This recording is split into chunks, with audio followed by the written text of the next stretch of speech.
আমরা যারা বর্তমানে আমেরিকাতে বসবাস করি তাদের জন্য এই ভিডিওটি ভাই। বর্তমান ট্রাম্প সরকারের অপারেশনে, যে আইস অপারেশনে যারা জাপটার সাথে পড়ে যাচ্ছেন ধরা, তো আপনাদের তো কোথাও লেখা নাই কে লিগেল কে ইনলিগেল। আপনারও শার্টও লেখা নাই, এনে কোথাও লেখা নাই, কাজ এরিয়াও লেখা নাই। তো আপনারা যখন আইস অপারেশনকালে যদি ধরে বা পুলিশে ধরে, তা আপনারা যে প্রশ্নটা বলবে এইটার উত্তরটা আপনি ইজিলি নাইসলি দিবেন, যাতে বুঝে যে আপনার ভালো মানুষ।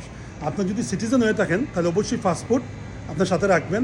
আর যদি পাসপোর্ট ক্যারি করতে সমস্যা হয় ভাই, তাহলে এইরকম একটা কার্ড করে নিন, পাসপোর্ট কার্ড সহজে আপনি বহন করতে পারবেন, আপনি দেখাবেন, ইজিলি আপনারে ছেড়ে দিবে। এবং যারা রেসিডেন্ট তারা গ্রিন কার্ড সাথে রাখেন। আর যারা আপনার কোনো সিটিজেন নয়, রেসিডেন্টও নয়, যারা আপনার কেস প্রক্রিয়া চলেছেন ইনলিগেল, তারা অবশ্যই আপনার স্টেট আইডি বা ড্রাইভিং লাইসেন্স সাথে রাখেন। আর নম্র ভদ্রভাবে আপনারা জবাবটা দেন।